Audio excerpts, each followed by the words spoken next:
So good evening, everyone, and welcome, and thank you for joining us for the first in the Nuclear Waste Online series this February 2022. This is our 10th annual series, Nuclear Waste Online.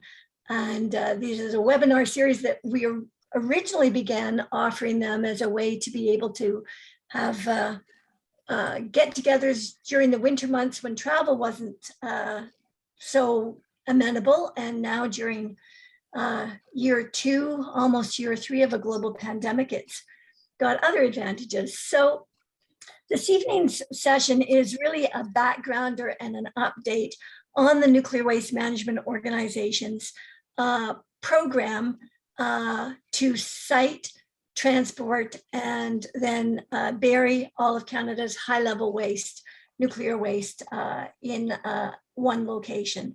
And this session is really the backgrounder. It's the update from last year, and it's the backgrounder to the next three sessions in this year's series. So we're going to move at a fairly quick pace. We've got a lot of ground to cover, but it is really intended to just give you that context and that background. So we're going to talk first, background and context. Where does this program come from? How does it fit in the sort of international picture? We're going to talk about the NWMO siting process and studies, but next week, session 2 is actually going to focus in on the two areas that are being investigated now. In southwestern Ontario, the South Bruce, and in northwestern Ontario, an area between Ignace and Dryden. And we'll be having speakers from both of those areas join us in a panel. So this evening, we're going to talk more about the process and not the specifics of either of those areas that are under investigation. Then we're going to talk about NWMO reporting. How do they share information about their program, their research, and so on? Briefly overview their technical program and talk about the NWMO in the context of the national picture, Canadian Nuclear Safety Commission, a national radioactive waste review, and then look at what's coming up. So in terms of context, the problem is the nuclear power industry in Canada has produced over 3 million bundles of nuclear fuel waste to date, weighing nearly 60,000 tons, and they expect to double this volume over the next 30 years. And since 1977, the nuclear industry has been developing plans to bury the high-level radioactive waste that they've created. So it began in the 1970s with a 3 men, 3 months studied the problem of what to do with the highly radioactive waste being generated that would be generated in Ontario's commercial power reactors. And they decided to bury it in the Canadian Shield. They had as an alternative in salt formations, but really it was to bury it in the Canadian Shield. That was the idea they brought forward, and that is the idea that has stuck with industry and with government through all those decades since. In the 1980s, Atomic Energy of Canada Limited carried out a site search. In retrospect, they explained it as having been for research purposes, but certainly the communities that were investigated had the understanding at the time that they were being investigated as a potential burial site for all of Canada's high-level waste. ACL switched tracks and began developing what they called a geological disposal concept, the idea, a large idea of burying high-level radioactive waste. And again, the intent was to bury this waste in the Canadian Shield, so in presumably Northern Ontario. There was a federal review, 10-year process, 8 years with a panel in place, 13 months of hearings in the mid-1990s. And that panel, called the Seaborn, now referred to as the Seaborn panel, they were asked, has their fundamental question, core question, has Atomic Energy of Canada Limited demonstrated their geological disposal concept to be safe and acceptable? The geological disposal concept that was presented changed mid-hearing. On the last day of Atomic Energy of Canada Limited's technical hearings, technical presentations, they switched tracks. They had been presenting a concept that was the fuel would be placed in titanium containers, drilled boreholes in the floor of caverns 500 to 1,000 meters below the surface. The last day of their technical hearings, they introduced a new concept, and that was a copper container, in-room placement of a copper container. Hearings were extended. The following year, in March 1998, the Seaborne panel released their report.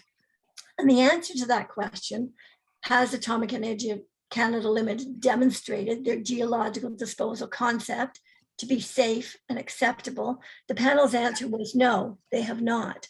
And the panel found that it was not demonstrated to be acceptable, and it was not deemed to be safe from a social perspective. On a technical perspective, there was what I call the faint praise approval. So they said, on balance, demonstrated to be technically feasible at a conceptual stage of development, which I think we could summarize to say, maybe it would work. And the panel recommended that there be an independent agency developed for next steps in the program, arm's length from government and industry, and using the language of the day, that there be a framework for the participation of Aboriginal people developed by Aboriginal people. The federal government said, thank you very much.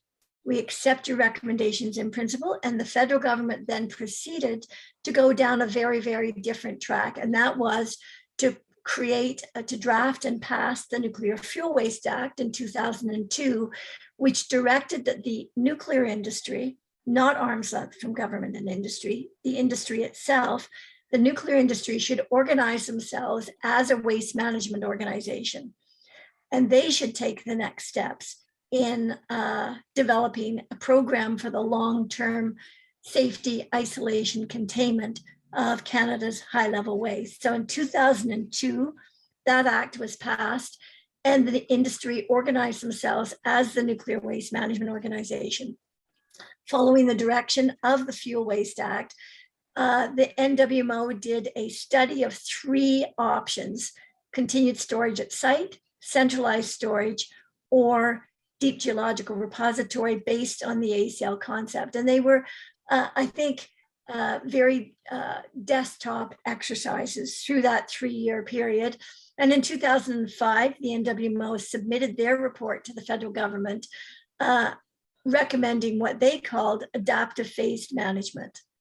And adaptive phased management is, in essence, it's a means of arriving at a site, an acceptance of a site, to construct a deep geological repository to bury the waste. So not that different from the Hare report conclusions of 1977. So 3 men in 3 months came up with an idea that the NWMO then adopted in 2005, recommended to the federal government. And 2 years later, the federal government said they had selected the NWMO option, although it was the only option in front of them. So the NWMO option is, in essence, a deep geological repository, different from other designs in other countries, in that it is a vertical shaft to depth. The NWMO concept, or plan, as they like to call it, is different from the ACL concept in that it was, they opened their site search broader than just the Canadian Shield, broader than just the crystalline rock formations of the Canadian Shield, but also sedimentary rocks, including southwestern Ontario. So that was a fundamental difference. And also the concept, the design was a variation from the ACL themes, but the NWMO concept itself has continued to change and evolve in some pretty significant ways since 2005. One very significant way is, you'll note in the earlier images, it is a straight shaft, and there's a series of tunnels and caverns off of those shafts in a single, presumably a single rock formation. In 2016, the NWMO introduced something they call adaptive repository layout, in which they allow themselves to have a shaft going down to a central point with a number of tunnels moving off in different directions from that single point. And conceptually, those tunnels could be connecting different rock formations. So the idea of this single rock formation was quietly put to rest in 2016, and it took a few years before it began appearing in the graphics in the NWMO reports, but it's very much there now. After all these years, all this effort on the part of the industry, high-level nuclear fuel waste has not been buried anywhere in the world, despite more than 40 years, 50 years of effort on the part of the nuclear industry. You might have heard the NWMO put out a news release this week, following the news last week, that the Swedish government had approved plans for the deep geological repository in Sweden. We have to note that the January 28th announcement was a political approval. It was not a technical approval. The SKB is the proponent, the company in Sweden. Their plan still needs the approval of the Lands and Environment Court. And the court is expected to apply conditions if and when it grants that approval. New safety tests are required before the system can be put into place or into practice. And the Swedish Radiation Safety Authority will be required to carry out step-by-step tests. And SKB will have to provide updated safety analysis for approval before building, before construction can commence. So there's been I think a vigorous campaign on the part of the industry in Sweden to rush the federal government to issue an approval, because the proposal had entered into the review system over a decade ago and had been turned back repeatedly because of technical issues, mostly related to copper corrosion and rates of corrosion. And so there has been a really concerted effort on the part of the industry to hurry the government along. And so the government, after a change in the cabinet, in the minister's position in November, in December, announced that they would release their decision on January 28th. And in fact, they did that.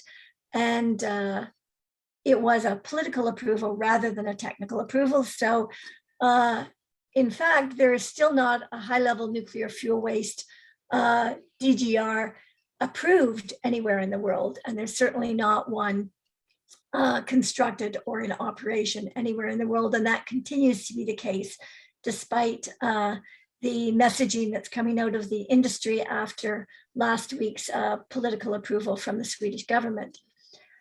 There has been, so much work done on this concept over the decades.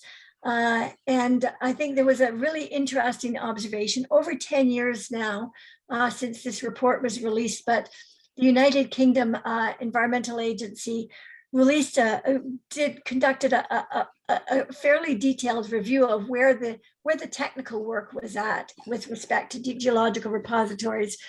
And they concluded, like has been concluded many other times, that more work needs to be done. There's outstanding issues, outstanding technical questions, but they added to that observation, to that conclusion, that, yeah, more work needs to be done, but doing additional work may or may not indicate that an acceptable safety case can be made. And I think that was such an important observation, because just because industry and some government agencies go back at this concept again and again, it does not mean that safety can necessarily be demonstrated, even if they do more work, even if they try it again.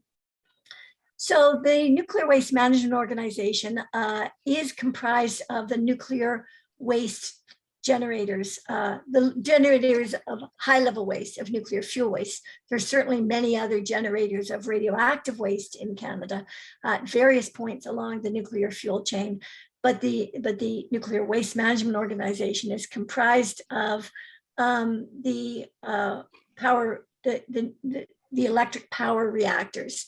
And Atomic Energy of Canada Limited also contributes financially to that, but are not part of the partnership in the same sense that the other power utilities are.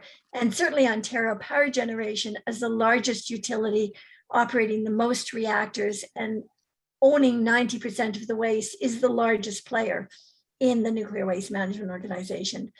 So as I mentioned earlier, the Nuclear Fuel Waste Act was the driver behind the creation of the Nuclear Waste Management Organization. They did a 3-year study, that fairly desktop study of those different options, released their report in 2005. And then in 2007, got the go-ahead from the federal government and began designing their siting process. And they took 3 years to do that. And in 2010, announced their siting process, which is a 9-step siting process. At one point around 2012, 2013, they were up to 22 different municipalities had expressed interest in what the NWMO described as a $16 to $24 billion national infrastructure project. That was the language which they used to describe this nuclear waste burial project. And so many municipalities put their hand up, said yes, they'd like to learn more, and found themselves involved in the NWMO's program. And the NWMO's 9-step siting process, step number 1, we had, before it was launched, we had expected that this would be a very public process. It was dubbed something like awareness raising, and we thought this would be a public process, maybe ads in the paper, information centers, billboards, getting the word out, but it was not. It was a very quiet process, which, as well as we've been able to determine, was comprised mostly of the NWMO going to municipal conferences, economic development conferences for municipalities and so on, and promoting their product. Then step 2 was the step when municipalities became engaged. As of January 2020, the NWMO had shortlisted just 2 municipalities. The municipality of Ignace, about 40 kilometers east of the site they are investigating in northwestern Ontario, and the municipality of South Bruce in southwestern Ontario. So there's a number of steps, they're fairly detailed steps. For several years now, any municipalities engaged in the NWMO process have been in step 3, which includes step 2 is a very quick screening, very simple set of criteria. Step 3 involved more detailed studies. And step 4 is when the NWMO engages surrounding communities. I will say step 3 and step 4 have rather blended together. And I think that officially the communities might still be described as being in step 3, but it's very much step 4 activities that the NWMO is undertaking. So step 4 activities are those detailed site evaluations, which are underway now. And there are dozens of these studies underway in both the Revel Lake area, the area between Ignace and Dryden, and in the South Bruce area. And the NWMO at some point will issue reports and have issued some preliminary reports related to these site evaluations. Later on in this process, the NWMO describes that they will also establish a center of excellence and initiate regulatory processes. And then in step 5, they will confirm acceptance to host the project. What they have described in their siting documents as requiring a community to demonstrate, make a compelling demonstration of willingness. And we're going to talk about this in much more detail next week when we're in conversation with the communities that are under investigation. So that is next Wednesday at 7 o'clock, and we'll have panelists from Protect Our Waterways, No Nuclear Waste in South Bruce, and from We the Nuclear Free North in the Northwest. We'll have panelists from from both areas joining us. So this evening, we're really going to bypass a lot of those detailed discussions of the siting, the communities that are under investigation, and the steps that we're at right now in the siting process. We're going to look next at NWMO reporting. How does information how is information shared by the NWMO? What information do they share? How is it disclosed or reported? And the main vehicle the NWMO uses, aside from a very aggressive media program where they are very successful in getting media coverage, particularly from the smaller media outlets, their main means of making information available to the public is through their website. And they have a section on their website for reports up in the, when you go to their website, it's in the upper right-hand corner, there's a report you click on. And I've listed the reports from this last year. We do this every year in this first session of the Nuclear Waste Online series. Take a look at what reports have been released by the NWMO over the last year. And this year, the mix is pretty similar to last year. There's an annual report, a couple of reports on implementation planning. The NWMO also has regularly issued a draft implementation report looking at the next 5 years. And then they issue a final version of that, usually in March. 2 peer-reviewed reports, some social research reports, 1 site investigation, that's one of those feasibility stage reports, a couple of concept or design reports, and then 9 technical reports. We're going to look more closely, especially at those technical reports, peer reports, and the concept and design reports. So the annual report, just a couple of key points to note on it, certainly is the budget.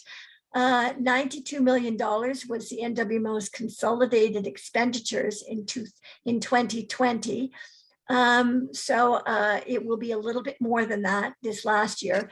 And I was displaying just a couple of the items of interest. So stakeholder relations, there's not a lot of detail provided, but stakeholder relations, I would assume, or I would speculate that that is the source of the funds that are going to the municipalities that are under investigation. So Ignace, we estimate around $6 million to date. South Bruce also substantial amounts, I expect in the same ballpark. And now moving that out, also funding other municipalities in the regions. Regulatory approvals for over $3 million. I expect that is the expense for their service agreement. They have a memorandum of understanding with the Canadian Nuclear Safety Commission, Canada's regulator, has a service agreement with the Nuclear Waste Management Organization and provides them services, reviews their documents, provides them feedback, meets with them regularly, provides CNSC staff to meetings with council, meetings with the community liaison committees in the communities that are being investigated, and so on. So I would speculate that $3,822,000 for regulatory approvals, a good chunk of that I expect is probably for the Canadian Nuclear Safety Commission service agreement. And the OPG's Deep Geological Repository services. This is a deep geological repository was for low and intermediate level waste. So the NWMO it was I think an extraordinary arrangement, not within their mandate as set out in the Nuclear Fuel Waste Act, but the NWMO acted as a consultant to Ontario Power Generation for the Deep Geological Repository for low and intermediate level waste that OPG was pursuing at Kincardine. They withdrew that application in 2020 after community vote by Saugeen Ojibwe Nation rejected the proposal with a fairly resounding margin. The integrated strategy for radioactive waste It's not clear what that expenditure is for.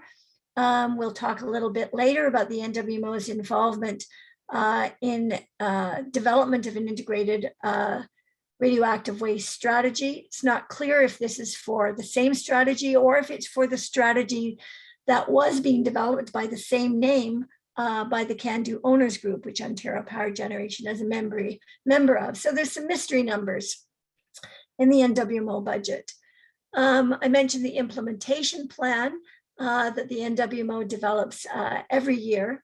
And here's a sort of a synopsis or a snapshot out of that implementation plan. This is projecting, looking ahead over a period of years. And in your upper left, you'll see from March 2020, March 2021, larger and to the right, and very similar except for two details.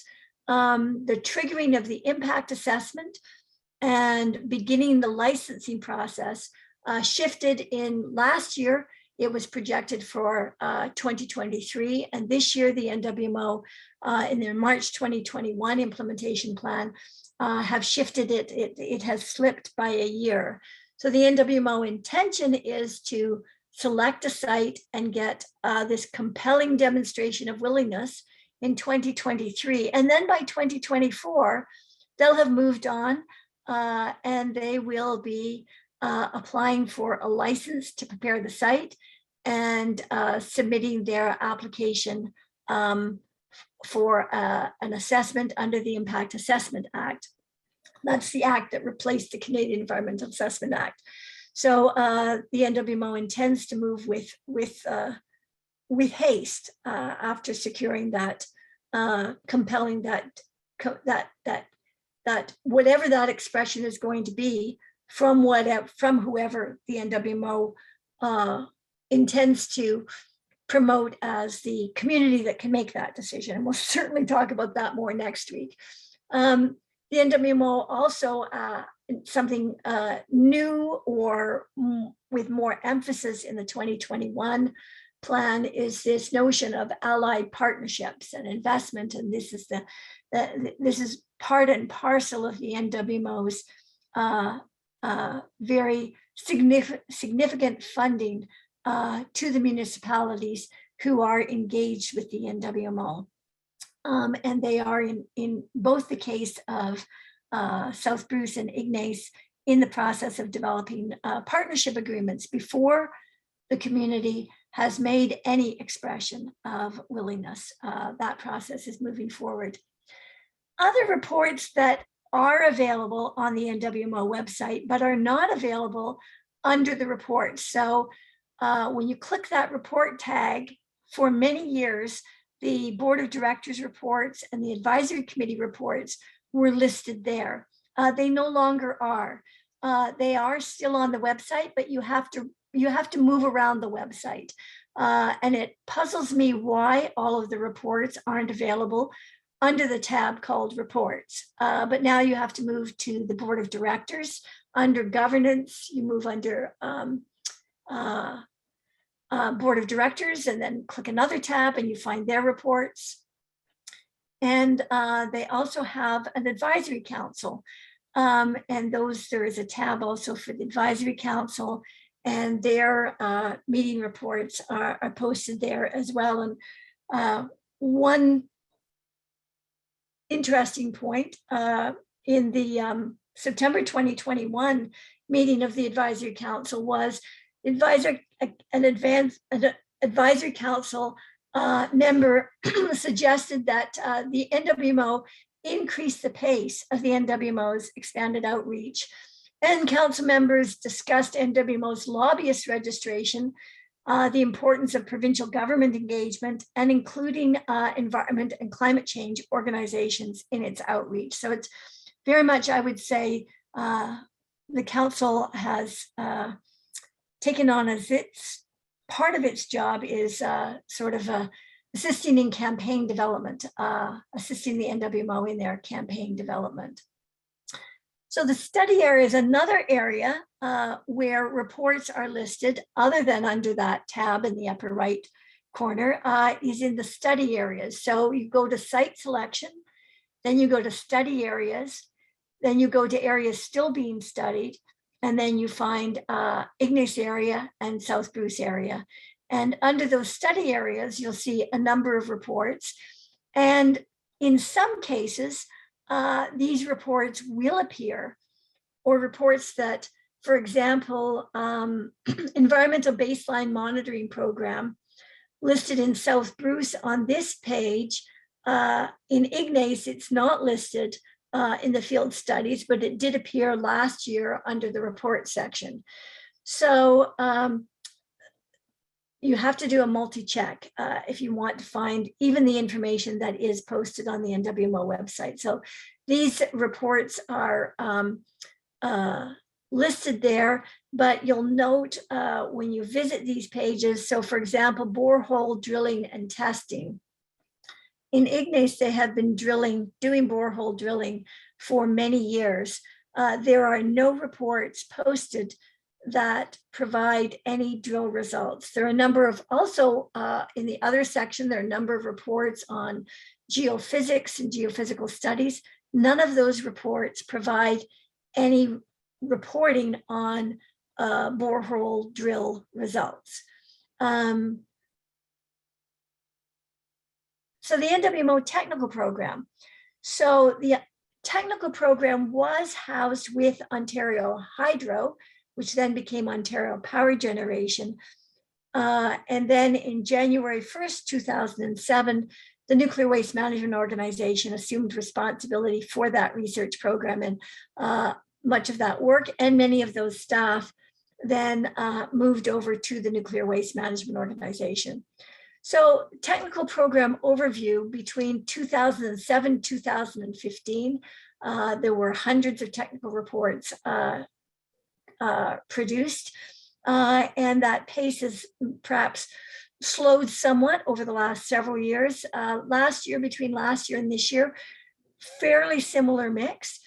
This year there were 19 reports produced, and we're going to take a look at just a few of those. So the ones that the NWMO lists as technical reports, 2 of them are produced every year, and that is the nuclear fuel waste projections in Canada and the watching brief on advanced fuel cycles and alternate waste management technology. That watching brief on alternative fuel cycles is the place to go for NWMO current discussion on small modular reactors and the waste that will be generated by small modular reactors. Very general, very high level discussion, but that is the place where that is housed. And the nuclear fuel waste projections are interesting reports. Part of the reason they're interesting is they provide some details such as how much waste is being generated each year at each of the generating stations, how much waste is in wet storage, how much waste has been moved into dry storage. And so there's some interesting observations that can be made from the information that's available.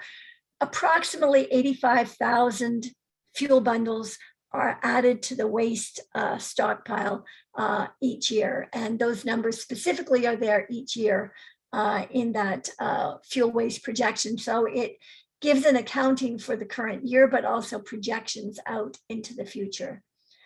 So those are interesting reports that are produced annually. The NWMO also produces, they have not for the last few years, at least by my investigation, produced a technical program overview. These were useful reports that were produced for a number of years, and I have not been able to find those the last few years, but they do produce now peer review reports, and these are very brief overview reports. There's one by the Geoscientific Review Group and one by a newer group called the Environmental Review Group, and these are a small number of pages and give an overview of those groups' thoughts on the NWMO technical program. A couple of interesting reports this year that I want to note One is a deep geological repository transportation system concept design report. And I think in both of these reports, it uses the language concept design report. And I think it's important to keep in mind that these are concepts. These are ideas. These are, in other cases, the NWMO refers to them as reference cases.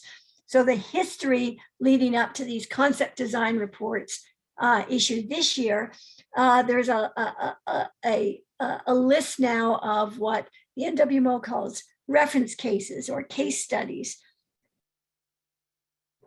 And these started back with Atomic Energy of Canada Limited back in 1994, their main case that they took into the hearing. Then they released their alternate case on the last day of the technical hearings. Then Ontario Power Generation released one in 2004 before the NWMO was up and running. Or before the technical program was up and running. And the NWMO has now released 4 reports, 2 for crystalline and 2 for sedimentary rock. And the last one was 2018. This is the 2017. This is the one for crystalline rock, and it's a hefty report, and it describes the NWMO's conceptual thinking at that point in time for their deep geological repository. And so what they released this year is a shorter version of that.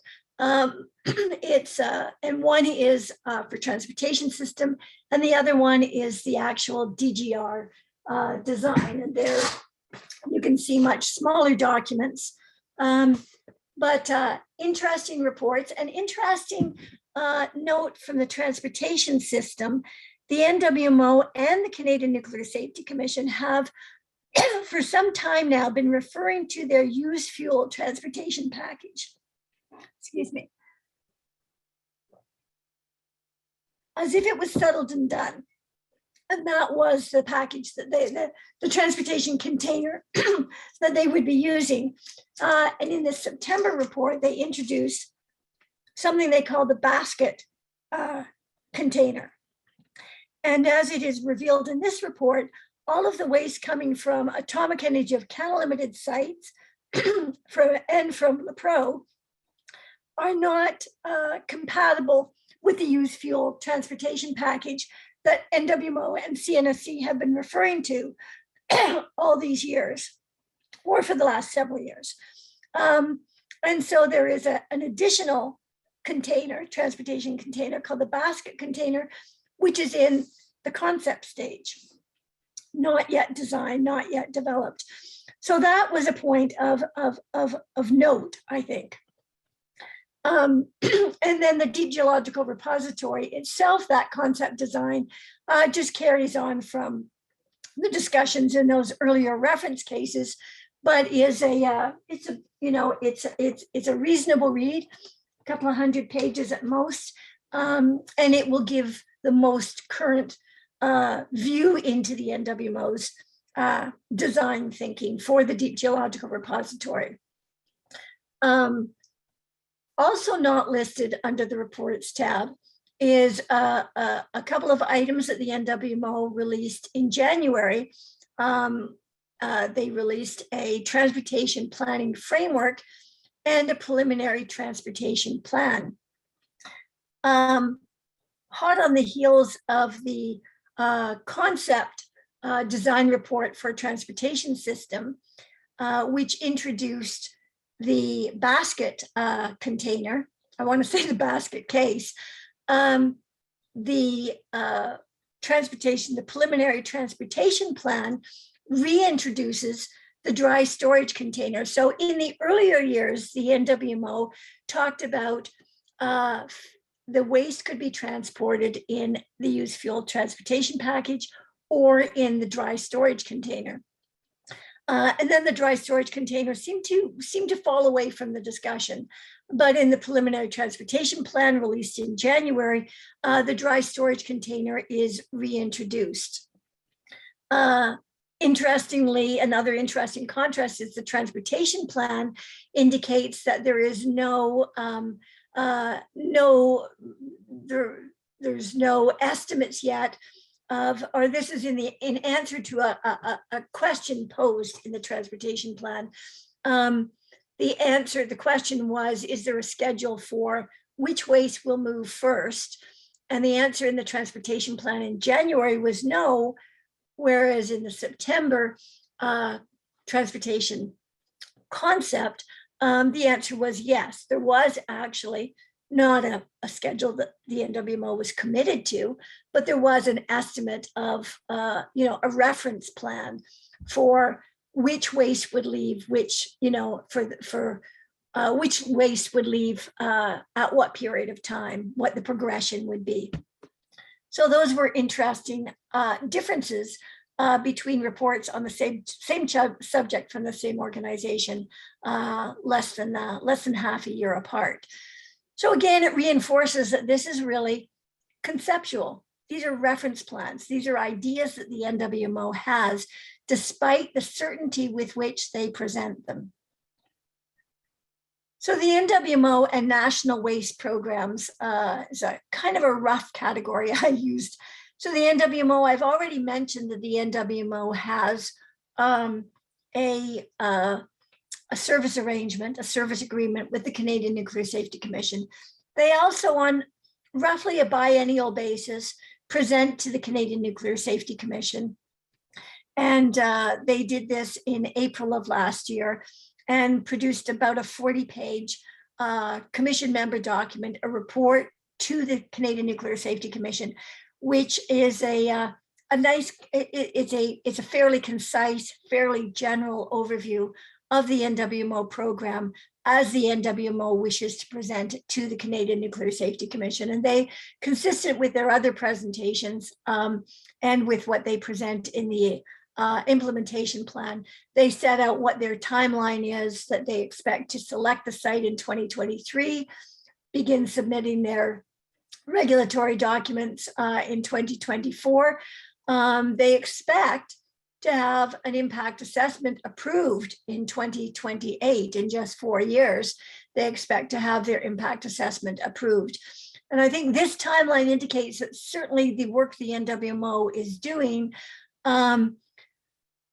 is the basis for their impact assessment application. They expect to have that approved in 2028.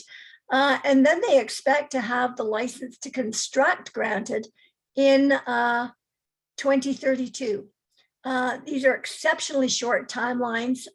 No other deep geological repository has proceeded on that rapid a timeline, but that is nevertheless the NWMO's ambition.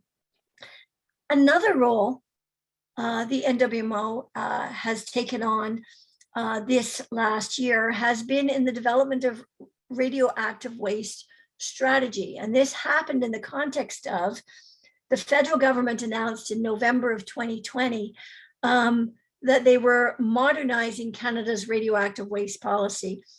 Radioactive waste policy, the framework for radioactive waste policy, as it was described, was a one-page policy document, one page of text, not a full page, introduced in the extended technical hearings before the Seaborne Commission in November 1996. And it was introduced at that time with no public input, no consultation, no indication in advance that this was even under development. And it was presented to the Seaborne Commission, I think signaling that the federal government wanted the Seaborne panel to know that they were in charge. It was a very inadequate in its breadth and its detail, in the direction it provided.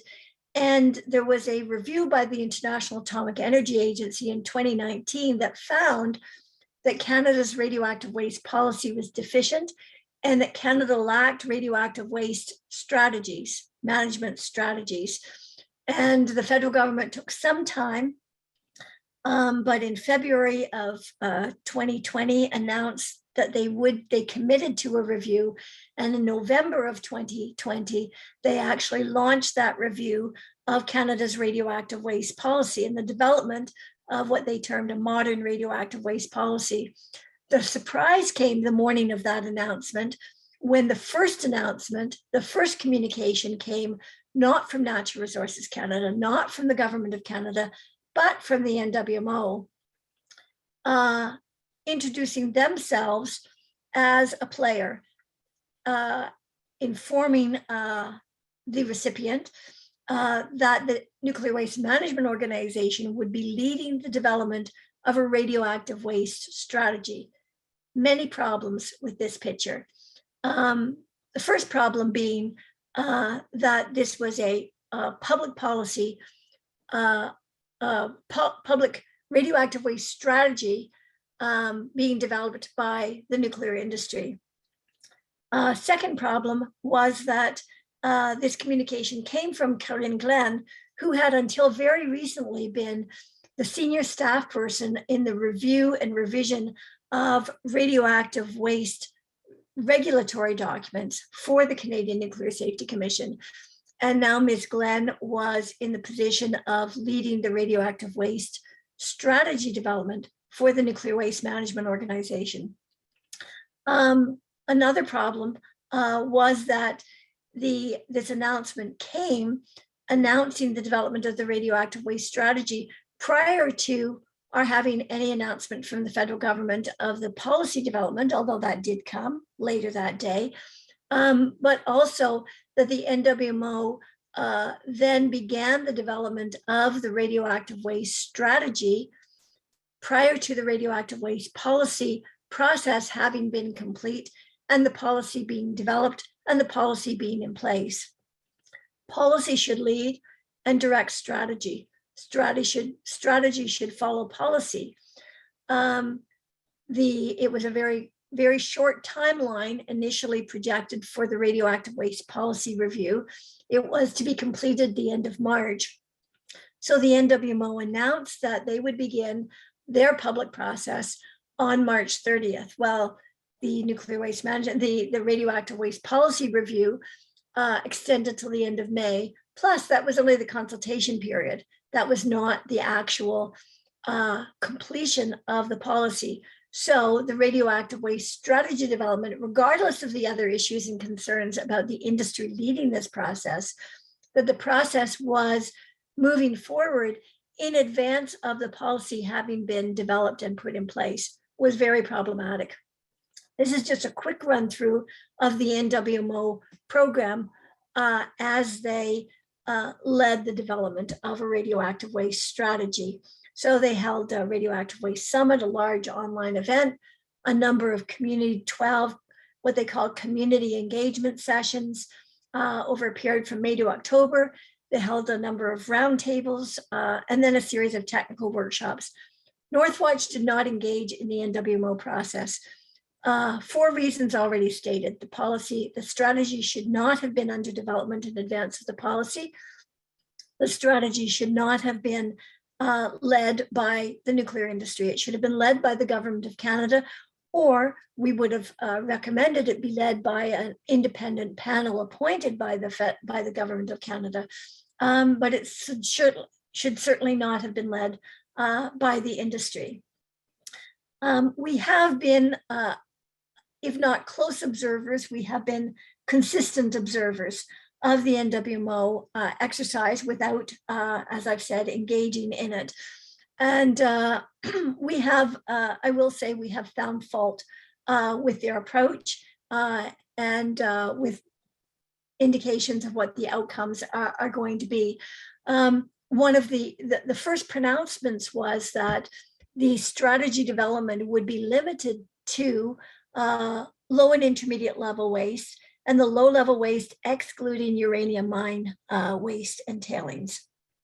And high level waste, and the NWMO rationale for this was to the effect of problem solved, that there is no gap for high level waste and there is no gap for uranium mine waste. And we would very much differ with that assessment, but not surprising on the high-level waste issue, given that the NWMO has charge of the process.